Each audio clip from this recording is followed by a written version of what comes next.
1, 2, 3, 4, 5, 6, 7, 8, 9, 10, 11. 12 to lahat, B. Kaya lang yung isa, tinapon ko na dahil gamit na gamit, B. Ewan ko, ba't hindi ko tinapon yung isa pa? So, kapag ganito nga yung mga suotan ko, B, nagni-nipple tape na lang talaga ako. Or eto nga na, nipple cover yung ginagamit ko. Kasi, B, nakakatamad mag-bra, B.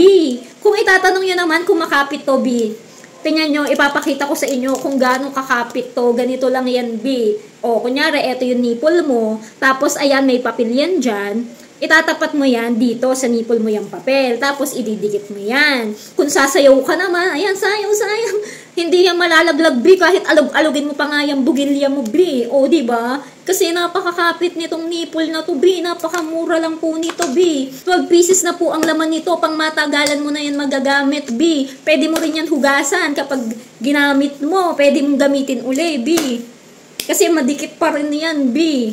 Make sure lang na hugasan nyo or i-alcohol nyo, lalo na kung sensitive yung skin nyo. Kasi nga po, meron siyang adhesive. So, madikit kasi siya eh. Kung sensitive ka, bago ka matulog, B, i-wash nyo po yung part na nalagyan ng adhesive para hindi po mangate. Okay?